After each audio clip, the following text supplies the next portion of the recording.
everyone, this is the video I have specially created after noticing that there is no other video available for this general elective course. It takes a lot of time and effort to make something like this, and I hope it helps you. So I request you to subscribe to my channel so that it gives me motivation and support to create more videos. Have a look at the syllabus displayed on the screen. We will be covering Unit 2 of G Social Inequalities, which is about manifestations of inequality about social life. This unit focuses on how inequalities are reflected in different spheres of our lives, like family, caste, labor, and gender. Let's break down each of these aspects with examples to make them easier to understand. First, family structure and inequality. Family जो हमारी सबसे पहली social unit होती है, वहाँ भी inequalities काफ़ी prevalent हैं. हाउस होल्ड रिस्पॉन्सिबिलिटीज़, आपने नोटिस किया होगा कि फैमिली में लड़कियों से घर के काम करने की ज़्यादा एक्सपेक्टेशंस होती है, जबकि लड़कों पर ये प्रेशर नहीं होता. Second, inheritance issues. Property distribution में भी कई बार लड़कों को ज़्यादा प्रेफरेंस मिलती है, लड़कियों को या तो प्रॉपर्टी नहीं मिलती या बहुत कम शेयर दिया जाता है. ये सब पैट्रियार्की के मैनिफेस्टेशंस हैं जो सोसाइटी के अंदर डीपली रूटेड हैं. आप सोचिए, अगर फैमिली के अंदर ही इक्वालिटी नहीं है तो बाहर की दुनिया में इक्वालिटी कैसे एक्सपेक्ट की जा सकती है. Now let's see caste and higher education. Caste system का इम्पैक्ट सिर्फ रूरल एरियाज़ तक सीमित नहीं है, ये हायर एजुकेशन सिस्टम में भी क्लियरली विजिबल है. Discrimination in education.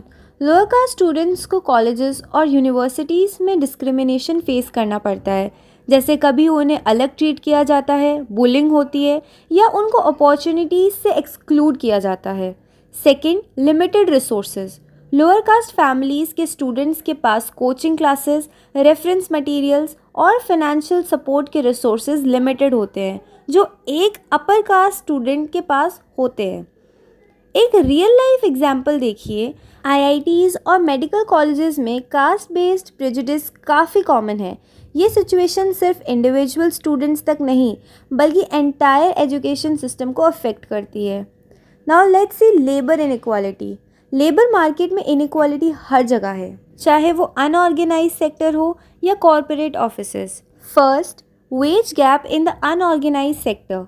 Dalit women को अनऑर्गेनाइज सेक्टर में कम वेजेस मिलती हैं, even if they are doing the same work as others.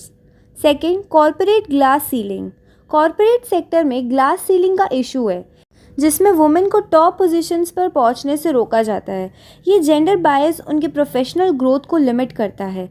एक रियल लाइफ एग्जाम्पल देखिए. दुनिया के टॉप कंपनीज़ में वुमेन सीईओज़ का परसेंटेज अभी भी बहुत कम है, जो कि एक सिग्निफिकेंट इंडिकेटर है of the ongoing discrimination. Fourth, gender inequality. Gender inequality her aspect of life में दिखती है, एजुकेशन, एम्प्लॉयमेंट, हेल्थ केयर और पर्सनल फ्रीडम में. Gender and education.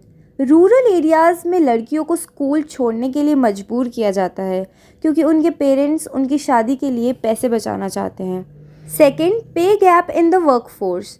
Professional work places में वुमेन एम्प्लॉयज़ को पे गैप का सामना करना पड़ता है. एक मेल और एक फ़ीमेल एम्प्लॉय अगर सेम पोजीशन पर हैं तो भी फीमेल एम्प्लॉय को लोअर सैलरी मिलती है. Fourth, health care neglect. Rural areas में लड़कियों की हेल्थ एंड न्यूट्रिशन नीड्स को इग्नोर किया जाता है और उनकी हेल्थ को सेकेंडरी इम्पोर्टेंस दी जाती है, जबकि मेल्स को प्रायोरिटी मिलती है. Now conclusion. तो दोस्तों, आज हमने समझा कि कैसे social inequalities her aspect of life में एग्जिस्ट करती है, फैमिली, कास्ट, लेबर और जेंडर के थ्रू. ये इनइक्वालिटीज़ सिर्फ थियोरेटिकल कॉन्सेप्ट नहीं है, ये रियल लाइफ इश्यूज़ हैं जो हर किसी की ज़िंदगी को इम्पैक्ट करते हैं. मेरी आप सबसे एक रिक्वेस्ट है, इनइक्वालिटीज़ को समझने के बाद उन्हें चैलेंज कीजिए. आपके एक्शंस ही चेंज ला सकते हैं. अगर आपको ये वीडियो इन्फॉर्मेटिव लगी हो तो लाइक कीजिए, शेयर कीजिए और मेरे चैनल को सब्सक्राइब करना मत भूलिए. आपका सपोर्ट ही मुझे ऐसे और कंटेंट का मोटिवेशन देता है. Thank you so much for watching and I will see you in the next video.